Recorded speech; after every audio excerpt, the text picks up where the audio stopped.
ಮಥುರಾದ ಶ್ರೀಕೃಷ್ಣ ಜನ್ಮಭೂಮಿಯಲ್ಲಿರುವ ಶಾಹಿ ಈದ್ಗಾ ಮಸೀದಿ ಸರ್ವೆಗೆ ಅಲಹಾಬಾದ್ ಹೈಕೋರ್ಟ್ ನೀಡಿದಂತ ಆದೇಶವನ್ನ supreme court ಎತ್ತಿ ಹಿಡಿದಿದೆ.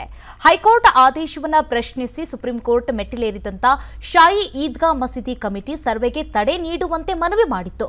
ಈ ಅರ್ಜಿಯ ವಿಚಾರಣೆ ನಡೆಸಿದಂತ ನ್ಯಾಯಾಲಯ ಅಲಹಾಬಾದ್ ಹೈಕೋರ್ಟ್ನ ಆದೇಶದಲ್ಲಿ ಮಧ್ಯಪ್ರವೇಶಿಸಲ್ಲ ಅಂತ ಹೇಳಿ ವಿಚಾರಣೆಯನ್ನ ಜನವರಿ 9ಕ್ಕೆ ಮುಂದೂಡಿದೆ.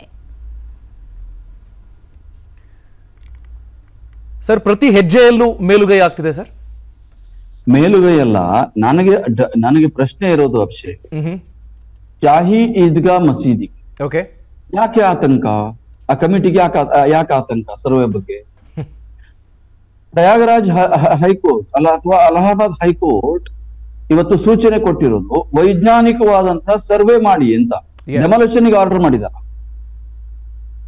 ಡೆಮಾಲಿಷನ್ಗೆ ಆರ್ಡರ್ ಮಾಡಿದ್ರೆ ನೀವು ಹೋಗಿ ತಡೆ ತರಬಹುದು. ನೀವು ಸರ್ವೆನೆ ಮಾಡಬಾರದು, ಪರಾಮರ್ಶೆ ಮಾಡಬಾರದು. ನೀವು ಇತಿಹಾಸ ಗೊತ್ತಾಗೋದು ಉತ್ಖನನದಿಂದ ಅಲ್ವಾ? ಹೌದು. ಇತಿಹಾಸ ಗೊತ್ತಾಗೋದು ಸಂಶೋಧನೆಯಿಂದ ಅಲ್ವಾ?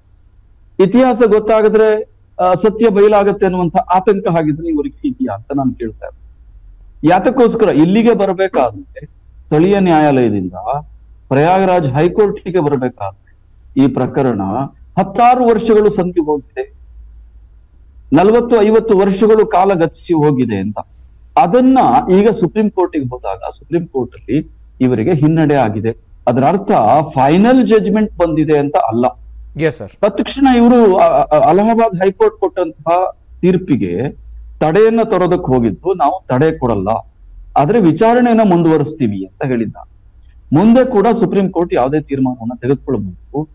ಆದ್ರೆ ತಾತ್ಕಾಲಿಕವಾಗಿ ಅಲಹಾಬಾದ್ ಹೈಕೋರ್ಟ್ ಕೊಟ್ಟಂತಹ ವೈಜ್ಞಾನಿಕ ಸರ್ವೆಗೆ ತಡೆ ಕೊಡೋದಕ್ಕೆ ಸುಪ್ರೀಂ ಕೋರ್ಟ್ ನಿರಾಕರಣೆ ಮಾಡಿದೆ. ಹಾಗಾಗಿ ಈ ಅವಸರ ಸಿಕ್ಕಿರೋದಿದ್ರೆ ಅದಕ್ಕೆ ಅಲ್ಲಿನ ಹೈಕೋರ್ಟ್ ಮತ್ತು ಸುಪ್ರೀಂ ಕೋರ್ಟ್ ಇವೆರಡು ಮುತುವರ್ಜಿಯನ್ನು ತೆಗೆದುಕೊಂಡು ಬಹಳ ಎಚ್ಚರಿಕೆಯಿಂದ ಹೆಜ್ಜೆಯನ್ನು ಇಟ್ಟ ಪರಿಣಾಮ ಒಂದು ನ್ಯಾಯ ಕೊನೆಗೂ ಸಿಕ್ಕಿದೆ ಅಂತ.